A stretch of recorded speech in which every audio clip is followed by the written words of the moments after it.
Hi, I'm Catherine Chester, and I am going to be doing an interview for my oral history project in Appalachian Studies. Would you like to introduce yourself? Yes, my name is Laura Weiss, and I am your mother. Yes. Well, first off, would you like to tell me about our Native American heritage? Yeah, um, well, first of all, we, my, our family spans everywhere from an hour south of St. Louis in St. Francis County all the way over to mainly Dent County along the Ozarks there on 32 Highway. And in that area was the original historic, which is now considered historic, Trail of Tears. I remember as a kid when they would do their reenactments, it would go right in front of the house. It would look like a parade going through. And I didn't think too much about it because that was, you know, when you grow up with it, you don't think it's special or, it's just normal. But anyway, no, oh gosh, where do I really begin? On all four sites, each grandparent has very strong Native American roots. Um, it's really hard to have the evidence of such because, things are not saved. If it was more than just a few generations, you know, things aren't saved, things get lost. And if you were ever on the reservation, you weren't allowed to leave. Quite a few of the family members, the women, they would go to the reservation and come back. Their husbands would be on the reservation in Oklahoma, but yet they would come back and live without their husband. They were separated. But, like on Papa Weiss's side, we can date that one back all the way to the Trail of Tears, where one of his grandparents, Peter West, was on that one, and that was his great grandfather on the Trail of Tears. And from that part of his family, there was actually a town named after him, which the town doesn't exist anymore, but it was the town called West. And it was at the beginning of the road that I grew up on. And the original homestead that his side of the family settled on is actually where my dad still lives today. And it's certainly not what it used to be at one point. It's down to 67 acres. And then on my mom's side, my mom's side was, let's see, it would have been her, oh gosh, I gotta think.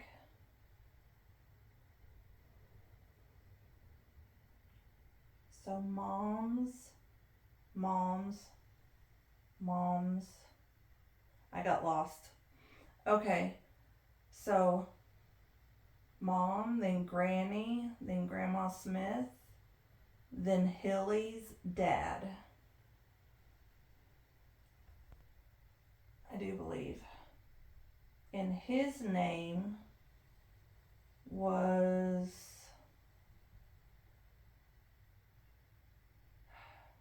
I don't know what his name was, but I actually have a picture of him.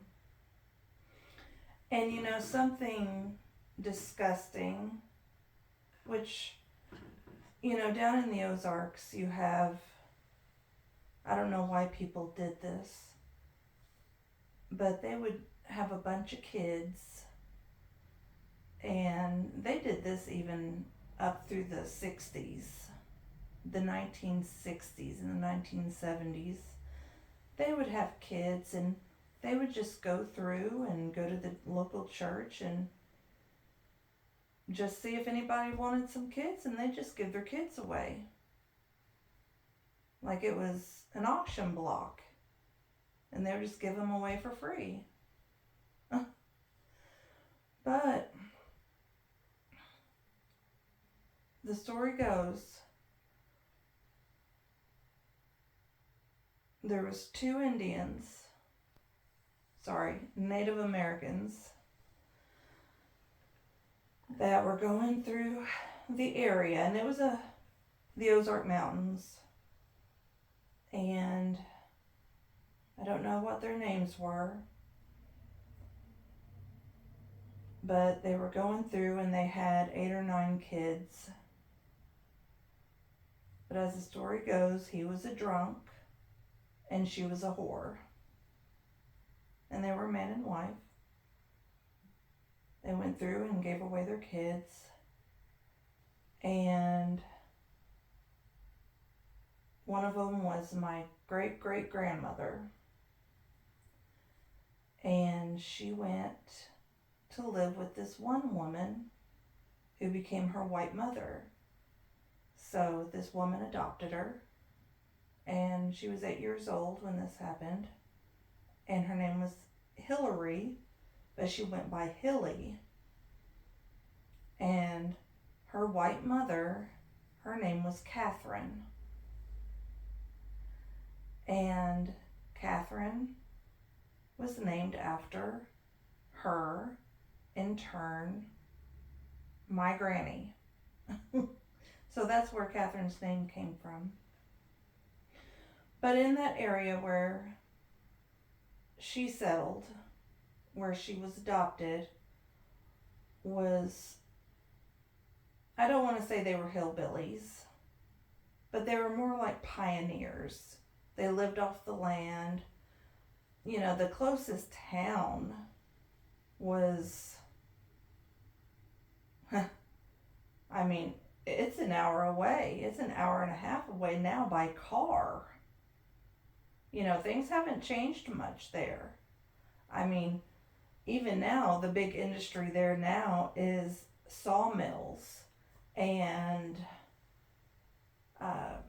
natural, it's all Mark Twain National Forest. And you have, what else? State parks. There's really no businesses there. There's no organized towns. I'd be shocked if there's even a dollar store there, a general dollar, or a Dollar General. But no, there's a lot of farming, a lot of cattle. They had no choice but to, make garden and can their food for the winter.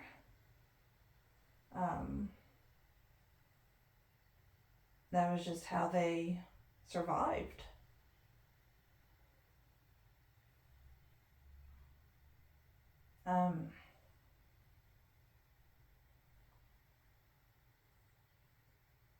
There's the only traditions that are kept really is, I'd say, is the canning, the making garden, the sewing, crocheting, things like that. Are there any specific Native American traditions that we still hold on to? No.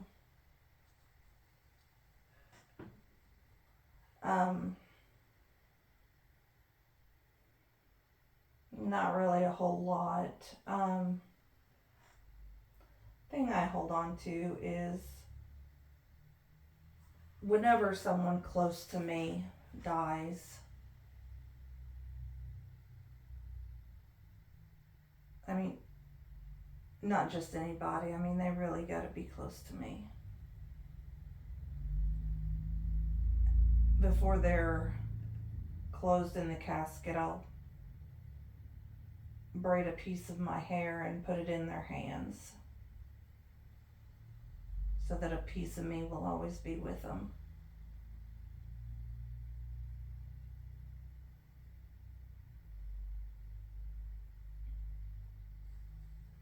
Is there any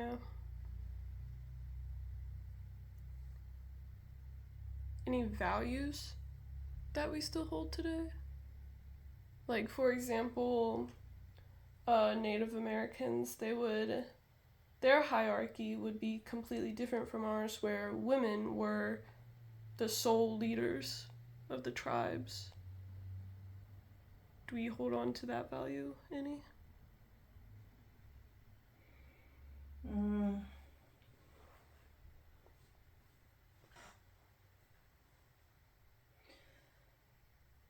The part of with the family having a very strong Native American heritage in all four aspects, only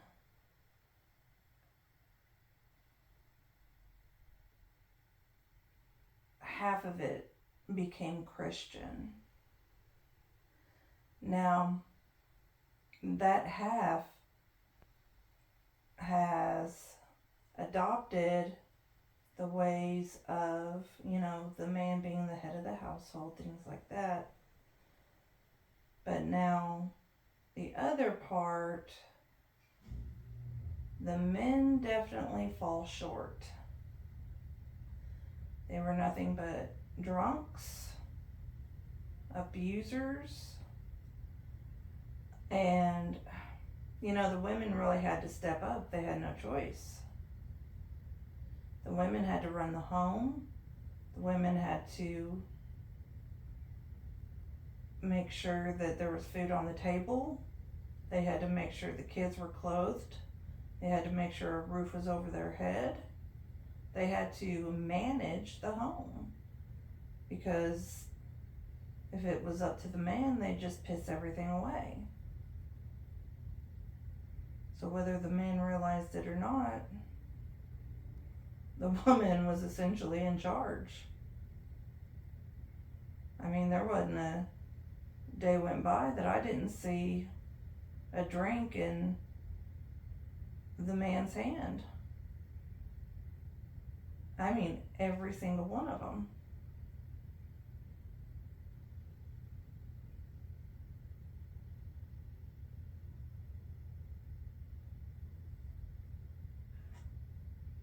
Well, thank you for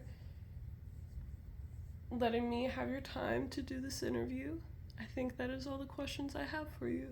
Would you like to add anything else?